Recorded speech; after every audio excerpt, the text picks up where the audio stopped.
हरे कृष्ण कृष्ण कृष्ण हरे हरे, हरे राम राम राम हरे हरे। श्री राधा रमण लाल जी की अत्यंत कृपा से ये सुंदर सौभाग्य हम सभी को प्राप्त हो रहा है कि इस ब्रजभूमि में, इस उत्सव स्थली में इतने सुंदर उत्सव को मनाने का सौभाग्य हम सभी को मिल रहा है।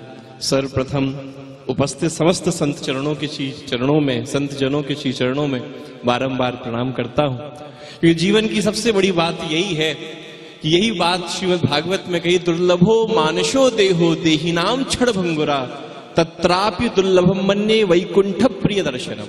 बोले वैकुंठ में रहने वाले नारायण दुर्लभ नहीं है। बोले तो दुर्लभ कौन है? बोले वैकुंठ में रहने वाले नारायण का दर्शन कराने वाले ऐसे संतजन दुर्लभ है। तो उन सब की कृपा और उन सब का आश्रय यहाँ पर प्राप्त हो रहा है, क्योंकि उनकी कृपा और उनके आश्रय से होता क्या है? बोले उनकी कृपा और आश्रय से हमारी जो पदार्थ बुद्धि है वो हमारी प्रसाद बुद्धि हो जाती है।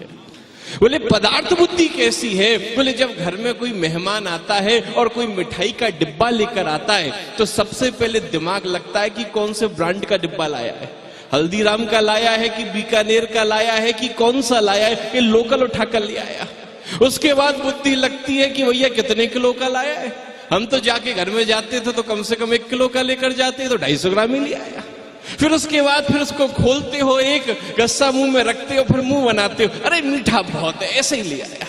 तो भैया एक छोटे से डिब्बे में सारा दिमाग नाम पर भी चला गया, कौन सा ब्रांड है, क्वांटिटी पर भी चला गया, कितना ज्यादा कितना कम, कितना मीठा कितना फीका, सारी बुद्धि लग गई।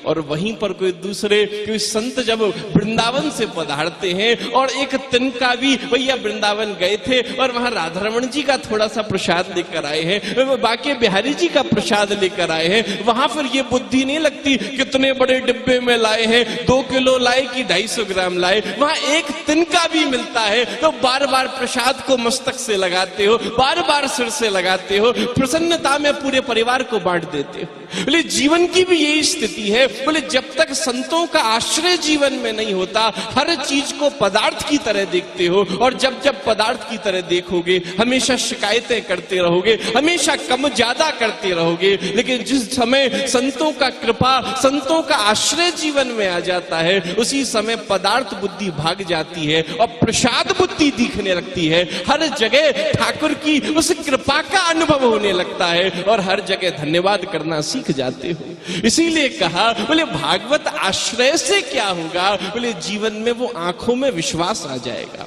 एकादश स्कंद में इसी बात को कहा कि आंख में पट्टी बांधकर दौड़ पड़ो।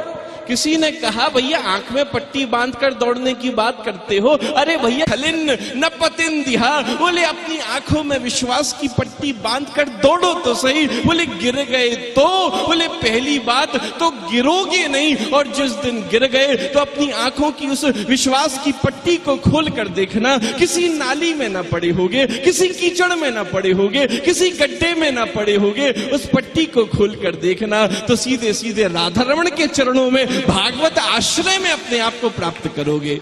तो जीवन में उस भागवत आश्रय की ही आवश्यकता है। तो भैया किसी भी निमित्त से ब्रजवास मिल जाए, ब्रज में आना हो जाए, तो भैया ये तो बड़े सौभाग्य की बात है। और गुरुदेव की कृपा यही तो है कि ठाकुर तक पहुंचा दे, ठाकुर से मिला दे, इससे बड़ी कृपा गुरु की क्या हो सकती है। तो आप सबके गुरुदेव के माध्यम से, हमारे परम प्रिय महाराज विमल जी महाराज के माध्यम से इतना सुंदर सभी के लिए आश्रय, और भैया आश्रम तो वही होता है जो सबको आश्रय प्रदान करता है, वो आश्रय प्रदान किया गया है। तो भैया उसका लाभ लेते रहे, वृंदावन आते रहे, उस रज को मस्तक से लगाते रहे और बारंबार दिव्य रूप से उस कृपा का अपने जीवन में अनुभव करते रहे। तो श्री राधा रमण लाल जी के चरणों में यही बारंबार प्रार्थना है। महाराज श्री को बहुत बहुत बधाई, और ऐसी ही कृपा महाराज जीवन में परिवर्षित होती रहे, और ऐसे ही आश्रम में उत्सव शुरू हो चुके हैं, ऐसे ही उत्सवों की महाराज दिव्य रूप से नित्य निरंतर उत्सव होते रहे और सभी आनंद का अनुभव करते रहे। उपस्थित सब संत जनों के चरणों में बारंबार प्रणाम करते हुए अपनी वाणी को विराम देता हूं। बोलिए श्री राधा रमण लाल की।